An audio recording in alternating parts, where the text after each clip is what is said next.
It was the deadliest anti-Semitic attack in U.S. history, and now a truck driver who stormed into a Pittsburgh synagogue and killed 11 Jewish worshipers has been found guilty. The jury now deliberating over his punishment, and he could be sentenced to death. James DeSimone is an LA civil rights attorney and joins us now live to talk more about this. Thank you so much for taking the time to be here. Good morning, Josh. Nice to see you. Good morning. So first off here, a lot of people have said that this was essentially a foregone conclusion that he was going to be found guilty. What are your thoughts on that? Well, I have to agree with that. I mean, one, the nature of the testimony. I mean, you have a woman who was the last witness who comes in and says, as her arm is being blown off by these high-powered assault rifles, that she's watching her 90-year-old mother die. I mean, and points out the shooter as the person who did it. I mean, you can't get more direct testimony of murder than that. But in this instance, you had the defense who came in and admitted that he shot these people. There was no doubt about it. So, yes, conviction was a foregone conclusion. The hate crime was something that was contested. But of course, I mean, the hate crime just seemed open and obvious here, given the prior statements and given the nature of shooting up and killing all these people worshiping in a synagogue. And so the jury is now going to deliberate to determine if he's going to be sentenced to death. Predictions are that it could take weeks of deliberations. Is that a normal length of time in a case like this one? The jury's not ready to deliberate yet. Deliberations are, of course, when all the evidence is in and they go back and they speak privately, and we're never privy to those discussions. They're not videotaped. We hear what they have to say after the trial, but we don't really know what goes on there, right? But what you're going to have here, which is unusual, is 6 weeks of more evidence coming in, both on aggravating and mitigating circumstances, to determine whether the death sentence is appropriate. Is it standard for the jury to be the ones to determine whether a person is sentenced to death, and does the judge have to go with the jury's decision there down the line? Well, absolutely. I mean, all of us as Americans, even murderers, enjoy a Seventh Amendment right, the constitutional right to a jury trial. So the shooter here, Mr. Bowers, has a right to a jury trial. My read of Pennsylvania law is that, yes, the trial judge does have to impose the sentence that the jury decides. So if that jury imposes death, the judge has to say, yes, it's a death sentence, because that's what the jury decided. But it is then taken up to reviewing courts. It's even taken to the governor. And the governor, of course, can commute a death sentence. So there are levels of review. But that trial judge, if that jury says a death sentence, he's going to impose the death sentence. What factors go into the jury's decision when you are talking about a sentence of death? Obviously, life in prison is one possibility there, but when you're talking about death, I imagine it's a little more serious.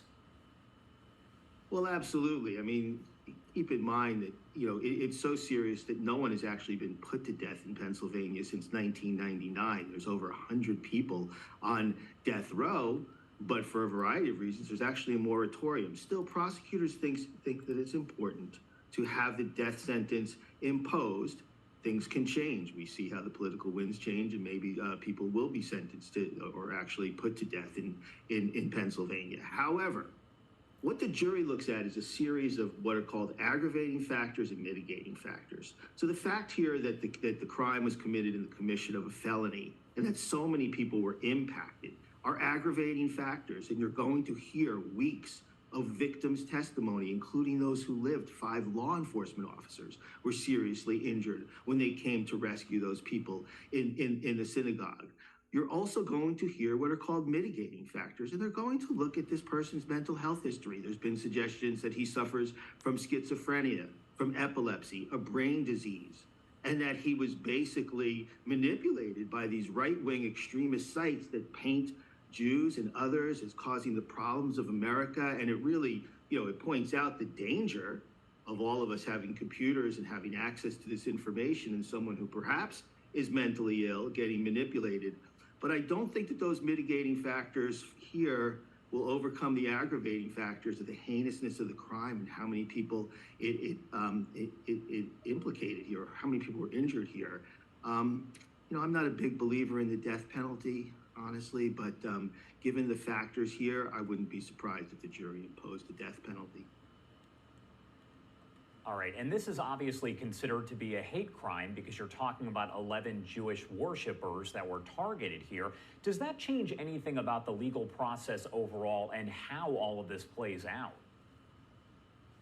Well, I think it absolutely does. I mean, one, it is that additional felony that is an aggravating factor. A hate crime is a felony, so it goes towards the death sentence. But really, you're looking towards the motive of the shooter here and how he targeted individuals because of their religious beliefs. And look, any murder is obviously wrong. But when an individual comes into innocent people in a house of worship and uses an assault weapon to basically massacre them, the heinousness of that crime, where it's just because of these individuals' religious beliefs, I think it's something that touches all of us because we all have our beliefs. We all have the hurdles we've overcome in life. And if someone is going to take that characteristic of a person and use that as an excuse for committing murder, it's something that should be explored in the legal process. And we as a society have to look at the type of messages that are being sent out and seeing how we can counterbalance them so that people are not so manipulated into hating fellow Americans and fellow human beings. What happens next in this case here? We know that the jury is there'll be some more evidence, and then they will deliberate on the actual sentence there. So what is the next step in all of this? The evidence starts June 26th, so the prosecutors will go first. They'll start putting on the witnesses who are alive and the family members of the deceased to show the impact on these families and the aggravating factors. And then the defense will have the opportunity to introduce evidence of Mr. Bauer's mental health history and any other mitigating factors that would go to say, hey, spare this guy's life because this wasn't something he consciously did. He had a mental illness that drove this. And we'll see which of those narratives win the day in the jury's mind after 6 weeks of that testimony. And then they have as much time to deliberate as they need to reach a just and fair decision. And if he is sentenced to death, I imagine it would be a while before he is actually put to death. As you mentioned, this isn't something that has happened in a while there. So it would probably be a while that he would be on death row. I don't know if that gives him enough time to make an appeal or how that works. Well, his appeal is automatic. I mean, in death sentence cases take so long because it's a death sentence. The state has an obligation. He's being represented by public defenders now. There will be appellate specialists that are also paid by the state to deal with that appeal and to file that appeal on his behalf. So yes, it will be years. I mean, it will be, look, if no one has been put to death since 1999, the truth of the matter is it's unlikely that Mr. Bowers will be put to death still, as something to show how much that we condemn these types of criminal activity. The prosecutors felt that going after the death penalty was important. Remember, his attorney said that he would agree to a life sentence, plead guilty to a life sentence without the possibility of parole. Prosecutors said no, given the nature of this crime, we want to go for the death sentence. All right, James, thank you so much for taking the time to join us here. Is there anything else that you want to add before we let you go? Well, just my heart goes out to all those individuals who were praying that day and who suffered the worst of harms. And, this is in the United States of America. I would just hope that we're coming to a time when instead of there's a division, that we bring people together and respect all of Americans and all of the people who just live in our country as people, as human beings, and stop the demonization of each other. All right. Thank you again for taking the time to join us. I appreciate it. Thanks so much, Josh. Have a great day. You too.